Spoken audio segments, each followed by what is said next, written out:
Hi everyone, तो आज हम लोग कवर करेंगे नक्सलिज्म टॉपिक को। ये पार्ट 2 होने वाले हैं। ठीक है, ये जो होने वाला है पार्ट 2 होने वाला है। इसके पहले हम लोगों ने पार्ट 1 को कवर कर लिए हैं, जिसमें से नक्सलिज्म का डेफिनेशन, उसका कॉजेज़ क्यों हुआ, कहाँ से ये ओरिजिन हुआ, उसका कॉन्सिक्वेंसेस क्या हुआ, इन सब चीज़ के बारे में हम लोगों ने पहले लेक्चर में डिस्कस किए हैं। ठीक है, तो वो लेक्चर एक बार कंसिडर कर लेना, क्योंकि वहाँ पे जितना भी टॉपिक है, जितना भी कॉन्सेप्ट हैं, चाहे नक्सलिज्म क्या होता है, इसी के साथ मिलिटेंसी क्या है, इंसर्जेंसी, मिलिटेंसी इंसर्जेंसी के बीच डिफरेंस क्या होता है, ये सब चीज़ हम लोगों ने उस लेक्चर में कवर कर चुके हैं। इसमें अब आगे बढ़ते हैं इस लेक्चर में और कवर करते हैं कि नक्सलिज्म का कॉजेस क्या है। ठीक है, Naxalism in India is caused by socio economical inequalities.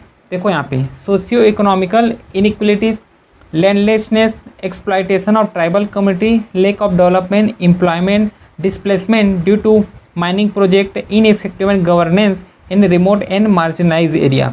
ये सब चीज़ को जो इसका कॉजेस हैं एक बार ब्रीफली हम लोग पहले ही डिस्कस कर चुके हैं। फिर यहाँ पे क्या करते हैं, एक बार डिटेल में इसको डिस्कस कर लेते हैं और कैसे आप लोग एग्ज़ाम में इसका आंसर लिख सकते हो। इसका जो पूरा स्लाइड बना हुआ है, पहला जो इसका कॉजेस हैं जिससे नक्सलिज्म जो उभरा है, वो इमर्ज हो क्या है, वो क्या है, लैंडलेसनेस एंड एग्रेरियन डिस्ट्रेस। तो क्या है, पहले जो लैंडलॉर्ड हैं या फिर गवर्नमेंट का जितना भी स्कीम चलते थे जो लैंड से रिलेटेड, फार्मर से रिलेटेड, वो क्या है, फार्मर तक ठीक से पहुंच नहीं पाते थे। तो फार्मर तक जब पहुंच नहीं पाते थे तो वहाँ से एक लोग आए, एक ऑर्गेनाइजेशन आए जो नक्सलिज्म ऑर्गेनाइजेशन। तो इन्होंने क्या किया कि हमारा सपोर्ट करो, हम क्या करेंगे, गवर्नमेंट का स्कीम जो है आप तक पहुँचाने का ट्राई करेंगे। जितना भी एग्रेरियन डिस्ट्रेस हुआ, लैंडलेसनेस हुआ, इसका सब प्रॉब्लम कौन सॉल्व कर लगे, यहाँ पर इसका प्रॉब्लम गवर्नमेंट सॉल्व नहीं करने लगी। यहाँ पे नक्सलिज्म ने ये प्रॉब्लम को सॉल्व करना स्टार्ट किए। तो जब नक्सलिज्म ने इस प्रॉब्लम को सॉल्व करना स्टार्ट किए तो मेजॉरिटी ऑफ जो पीपल हैं वो किसके साइड अट्रैक्ट हुए, नक्सलाइट के साइड अट्रैक्ट हुए। ठीक है, तो बहुत लोगों ने इसी तरीके से क्या हुआ, नक्सलिज्म में शामिल हुआ। ठीक है, widespread landlessness among marginalized community and failure to implement land reform to have lead to agrarian distress। ठीक है, क्योंकि जो लैंड रिफॉर्म आया था उसे भी ठीक से गवर्नमेंट जो है इम्प्लीमेंट नहीं कर पाते थे। तो इस केस में कौन इम्प्लीमेंट करते थे, इसको इम्प्लीमेंट कराने का काम, या फिर सेम ऐसे ही पिछले का जो स्लाइड है उसमें हम लोग ये भी डिस्कस किए कि जो नक्सलिज्म ये पैरेलल गवर्नमेंट चलाते थे, पैरेलल इसका जुडिशरी सिस्टम चलता था। तो जो नक्सलिज्म है ये क्या करते थे कि जो लैंडलेसनेस है, मतलब जिसका ज़मीन नहीं है उसको उसका अधिकार दिलाते थे। ठीक है, उसका अधिकार दिलाते थे, या फिर जितना भी लैंड रिफॉर्म आया, गवर्नमेंट स्कीम जो लैंड रिफॉर्म आया, उसको ये क्या है पूरा 100% इम्प्लीमेंट कराने का काम कौन करते थे, नक्सलिज्म करते थे। तो इसी तरीके से क्या हुआ, मेजोरिटी ऑफ जो पीपल है वो नक्सलाइट की तरफ क्या होना स्टार्ट हुए, अट्रैक्शन होना स्टार्ट हुए। जैसे कि एक्सप्लॉइटेड बाय लैंडलॉर्ड, तो जब लैंडलॉर्ड हैं, जमींदार हैं, एक्सप्लॉइट करते थे, तो इसका जो सुधारने का काम है, या फिर लैंडलॉर्ड जो एक्सप्लॉइट करते थे जनता को, तो उससे बचाने का काम भी नक्सलिज्म करते थे। डीप रूटेड डिससेटिस्फिकेशन है ना, feeling support for naxalite movement, तो ये सब एक कॉज हुआ। ठीक है, एक कॉज ये है लैंडनेस का एंड एग्रेरियन डिस्ट्रेस का। फिर दूसरा कॉज क्या समझ सकते हैं, दूसरा कॉज है exploitation of tribal community. Working condition का अगर देखोगे तो वर्किंग कंडीशन भी इतना ज़्यादा ठीक नहीं था। जैसे कि 8 घंटा काम करना है तो इसको 12 घंटा 14 घंटा ऐसे काम कराते थे। इसका जितना भी एक्सप्लॉइट कर सके नक्सलाइट बोलता हूँ, पीपल का जितना भी एक्सप्लॉइट कर सकते उतना एक्सप्लॉइट करते थे। कौन करते थे, उस समय का बात करोगे या तो ब्रिटिश करते थे, या फिर जितना भी बड़े बड़े ज़मींदार थे वो लोग करते थे। ठीक है, tribal population in central and eastern India है long faces neglected displacement due to mining, developmental project and exploitation by forest officers, contractor. देख लो यहाँ पे जो भी एक्सप्लॉइट करते थे और कौन कौन है, जैसे कि फॉरेस्ट ऑफिसर्स हो गया, कॉन्ट्रैक्टर हो गया, creating fertile ground for insurgent ideology. तो ये एक और दूसरा जो कॉज है जिससे नक्सलिज्म जो उभर के आया वो है एक्सप्लॉयटेशन ऑफ ट्राइबल कम्युनिटी। तो जब ट्राइबल कम्युनिटी का एक्सप्लॉइट करते थे तो नक्सलिज्म आके उसका हक दिलाने का काम करते थे, है ना। जितना भी स्कीम्स है गवर्नमेंट से रिलेटेड उसको क्या इम्प्लीमेंट नक्सलिज्म कराते थे। तो इस तरीके से एक और कॉजेस अपने को देखने को मिला है। फिर आते हैं पॉवर्टी एंड इकोनॉमिक इनइक्वलिटी, ठीक है। सेवरल पॉवर्टी या फिर lack of development, employment and unequal distribution of resources in underdeveloped region contribute to resentment against state, है ना। क्योंकि पॉवर्टी कहाँ से आएगा, अगर गवर्नमेंट के स्कीम ठीक से इम्प्लीमेंट नहीं हो रहा है। अगर सपोज करो पॉवर्टी है ना, पॉवर्टी है तो गवर्नमेंट अगर स्कीम चला रही है तो ठीक से इम्प्लीमेंट नहीं कर पा रही है, ठीक से जो आदिवासी क्षेत्र हैं जो गवर्नमेंट है उसको ठीक से एम्प्लॉयमेंट नहीं दे पा रही है, ठीक है। अनइक्वल डिस्ट्रीब्यूशन है कि ए जो स्टेट है इसको ज़्यादा एम्प्लॉयमेंट दे रहे हो, ए स्टेट है उसको ज़्यादा अपॉर्चुनिटी दे रहे हो, लेकिन जो बी स्टेट है इसको क्या है अपॉर्चुनिटी उतना दे नहीं रहे हो। मतलब यहाँ पे जो रिसोर्स का जो डिस्ट्रीब्यूशन हुआ यहाँ पे अनइक्वल देखने को मिला यहाँ पे। तो जब अनइक्वल देखने को मिला तो यहाँ से गवर्नमेंट के प्रति जो जनता है ना, जो जनता है गवर्नमेंट के प्रति क्या होगा, एक रेसेंटमेंट आएगा, एक आक्रोश आएगा, ठीक है। इस तरीके से क्या है नक्सलिज्म को फिर एक बढ़ावा मिल जाएगा फिर, ठीक है। Making Naxal ideology appealing to economically deprived.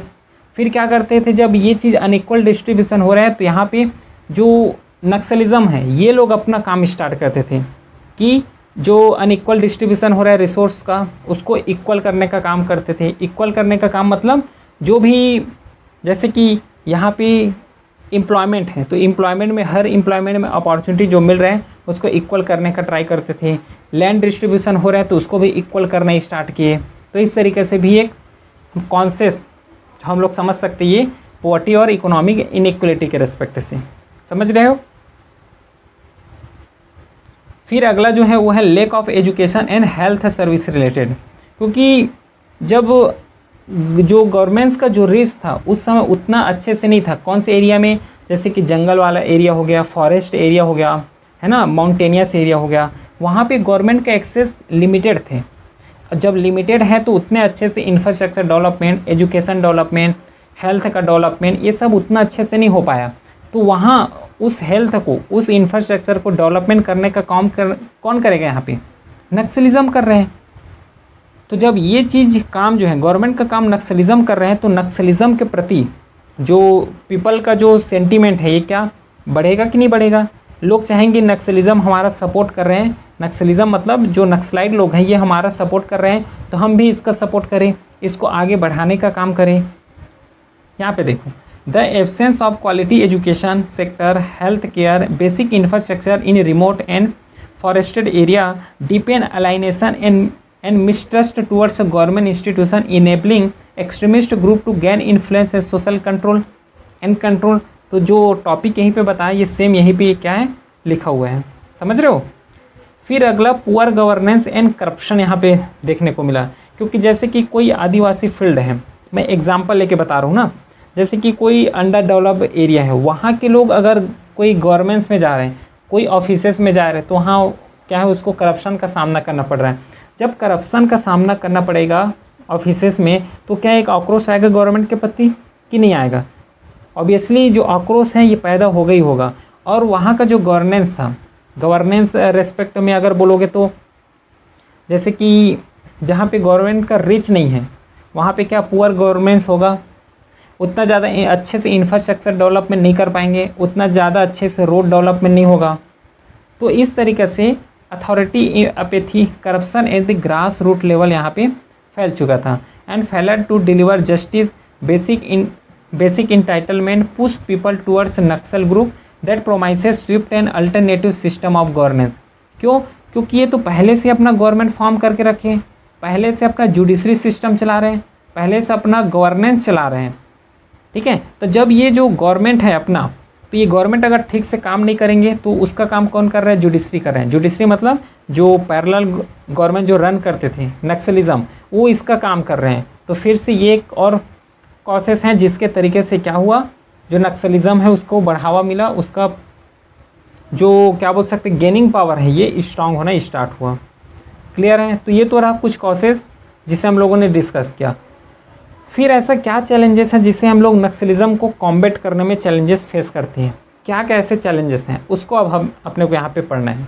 तो देखो, combative Naxalism in India face challenges like disrupt terrain.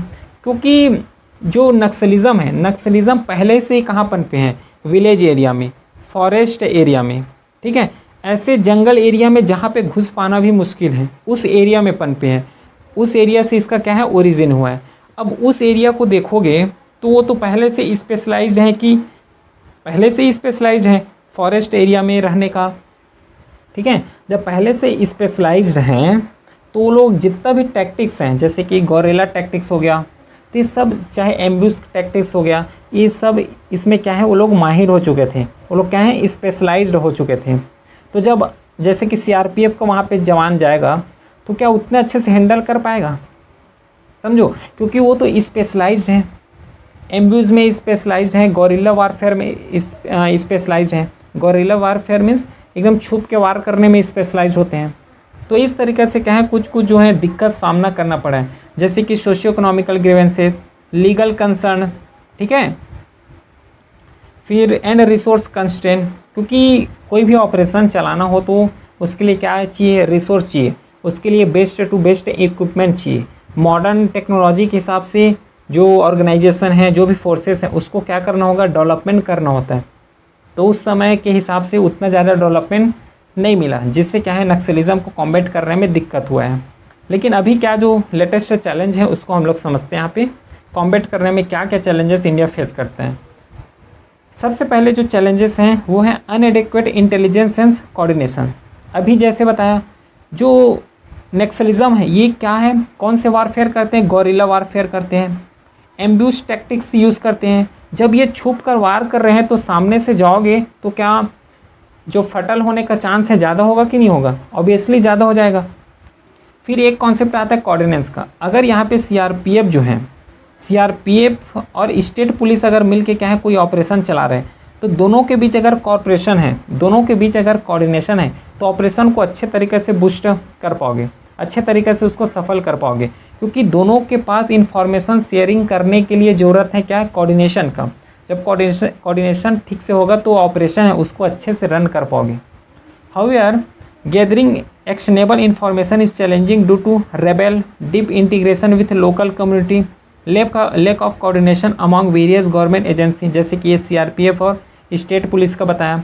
Same यहाँ पे कम्युनिटी का भी योगदान होता है, लोकल कम्युनिटी का, क्योंकि लोकल कम्युनिटी ही ऐसे हैं जिसके बदौलत क्या कर सकते हो, ऑपरेशन को सही अंजाम दे सकते हो। क्योंकि लोकल कम्युनिटी वहाँ पे लोकल लोग हैं, वो तो रह रहे हैं, उसको हर एक चीज़ का आइडिया है कि ये रास्ता कहाँ जा रहे हैं, यहाँ पे क्या हो सकता है। हर एक टेरेन को, हर एक जियोग्राफिकल एरिया किसको पता होगा, लोकल कम्युनिटीज़ को पता होगा, ठीक है। फिर क्या है ambush tactics and gorilla warfare, जैसे अभी बताया कि वो लोग छुप के वार कर रहे हैं और अगर सामने से उसको ख़त्म करना चाहो तो वहाँ पे खुद का ख़त्म होने का डर रहता है, ठीक है। Next slide, employ guerrilla tactics including ambushes, hit and run tactics, जैसे अभी डिस्कस किए हैं, exploiting their families with the terrain to inflict casualty on security forces and then disappearing into dense forest.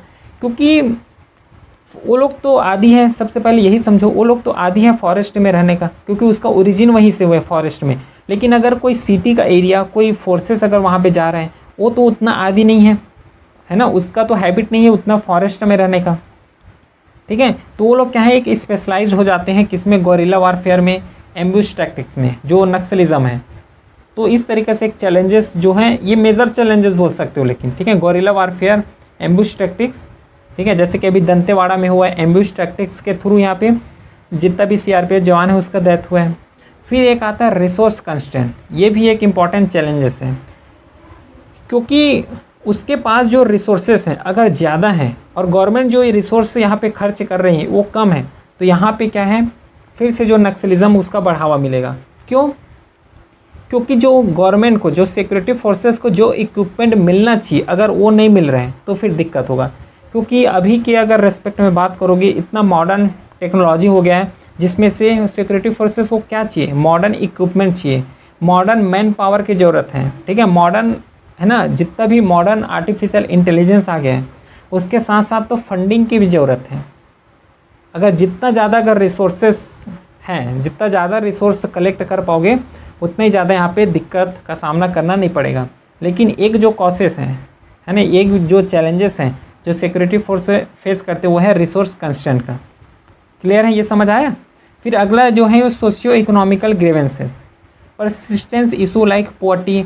अब पोवर्टी को अगर government ठीक नहीं कर रहे हैं और वहीं पर नक्सलिज्म ठीक कर पाया, तो ये जो पोवर्टी लोग हैं किसके तरफ अट्रैक्शन होंगे? कॉमन सेंस से है कि ये लोग नक्सलिज्म के साइड अट्रैक्ट होंगे। तो इस तरीके से चाहे पोवर्टी हो, लैंडलेसनेस हो, है ना, अनएम्प्लॉयमेंट हो, in affected region fuel local support for Naxalism, मिलेगा ही मिलेगा। ठीक है, तो फिर अब नेक्स्ट जो चैलेंजेस हैं वो है legal and human right resources. क्योंकि कई बार ऑपरेशन में, जैसे कि पढ़ते हैं इसको, operation against naxalite must balance security objective with human right consideration. क्योंकि यहाँ पे जो ऐसा आरोप लगाते हैं कि ऑपरेशन के समय की ह्यूमन राइट का वायलेशन करते हैं। कौन वायलेशन करते हैं? सिक्योरिटी फोर्सेस के द्वारा। तो यहाँ पे अपने को लीगल एंड ह्यूमन राइट जो कंसर्न है, इन दोनों के बीच ऑपरेशन बनाना पड़ेगा। जो ऑपरेशन चला रहे हो नक्सलाइट के अगेंस्ट, उसमें क्या है, थोड़ा बैलेंस अपने को अप्रोच लेके चलना है। ये लीगल और ह्यूमन राइट कंसर्न जो फेस करते हैं। अब नक्सलिज्म इन इंडिया जो गवर्नमेंट ने क्या क्या मेजर लिए हैं, चैलेंजेस भी समझ चुके हैं, कॉजेज़ भी समझ चुके हैं, तो अब गवर्नमेंट भी तो कुछ अपना रिटालिएट करेगा, है ना। तो गवर्नमेंट ने क्या क्या स्टेप लिए हैं उसको हम लोग यहाँ पे डिस्कस करते हैं। देखो, the Indian government combat Naxalism through security operation, है ना, कई ऑपरेशन चलाए गए हैं। ऑपरेशन याद रखना है, ठीक है। सिक्योरिटी ऑपरेशन चला गया है, डेवलपमेंटल प्रोग्राम चले हैं, इंफ्रास्ट्रक्चर एक्सपांसन हुआ है, इम्प्रूव हुआ है गवर्नेंस, चाहे डिजिटलाइजेशन के रेस्पेक्ट में ले लो, चाहे एजुकेशन के फील्ड में लो, चाहे इंफ्रास्ट्रक्चर के फील्ड में लो, and rehabilitation policies to address both violence and socio economical grievances of affected community. तो ये तो चला है। चलो एक काम करते हैं, इसको डीपली हम लोग अंडरस्टैंड करते हैं। पहले आता है सिक्योरिटी ऑपरेशन, ठीक है, जो गवर्नमेंट ने काउंटर मेजरमेंट लिया हुआ है। Major operation like operation steeplechase. एक काम करना, अगर ये ऑपरेशन याद कर सकते हो तो याद कर लो इसको, क्योंकि जब भी नक्सलिज्म के रेस्पेक्ट में अगर क्वेश्चन आता है, पेपर 2 में लिखना होता है, तो एटलीस्ट ऑपरेशन को कोट तो कर सकते हो। अगर कोट कर रहे हो तो ज़्यादा बेस्ट होगा। आंसर क्या है? एक इनरिच होगा। फिर एक आते हैं ऑपरेशन ग्रीन हंट हो गया, deploy joint forces and specialised COBRA commando to curb Naxalite activity. तो ये ऑपरेशन चलाए गए हैं। फिर the unified command 2010 was created to ensure inter state coordination among affected area, जो बॉर्डर एरिया है। क्योंकि एक स्टेट से दूसरे स्टेट में अगर ऑपरेशन चलाना है तो वहाँ पे जो इन्फॉर्मेशन है ना, लोकल लेवल में जो भी इन्फॉर्मेशन, उसका कलेक्ट करना और उसका इन्फॉर्मेशन गैदर करके उस इन्फॉर्मेशन को समझना, ये बहुत ज़रूरी होता है। ठीक है, ये लोग ऑपरेशन चलाते हैं, वो लोग को ज़्यादा अच्छे से समझ आएगा और वो लोग ज़्यादा अच्छे से समझते हैं इन्फॉर्मेशन का रूल और उसका योगदान। फिर और चलाए गए हैं प्रोग्राम चलाए हैं, जैसे कि स्किल डेवलपमेंट प्रोग्राम चलाए हैं, like Roshni scheme, establishment of the ITI in left wing extremism affected district has been done to enhance employability. ये स्किल डेवलपमेंट के लिए चलाए गए हैं। फिर एडिशनल डिस्ट्रिक्ट प्रोग्राम चलाए हैं, ये न्यूज़ में रहा है अभी। Launch by government of India in January 2018 aim to rapidly transform 112 of the most underdeveloped district across the country, including those affected area by left wing extremism या फिर नक्सलिज्म। तो एस्पिरेशन डिस्ट्रिक्ट प्रोग्राम को इसलिए चलाया गया है जिससे नक्सलाइट एरिया है ना, कुछ नक्सलाइट एरिया भी आते हैं, उस स्टेट को, उस डिस्ट्रिक्ट को क्या कर सके, डेवलपमेंट कर सके। अगर उसको डेवलपमेंट करेगा तो ये जो नक्सलिज्म है क्या कर रहे हैं, वहाँ पे अफेक्ट कर रहे हैं, उसका अफेक्ट कम हो जाएगा। और उस एरिया को अगर डेवलप करते हैं तो वहाँ से पोवर्टी लोग हैं, वो उसका क्या होगा, अपलिफ्टमेंट होगा। जब पोवर्टी लोगों का अपलिफ्टमेंट हो रहा है तो नक्सलिज्म साइड जा पाएंगे क्या? नहीं जा पाएंगे। तो इस तरीके से एस्पिरेशन डिस्ट्रिक्ट प्रोग्राम है, ये भी एक इम्पॉर्टेंट रोल प्ले करता है। फिर अगला जैसे कि मीडिया प्लान है, robust media plan counter Maoist propaganda via governance messaging through various mediums including young youth exchange programme.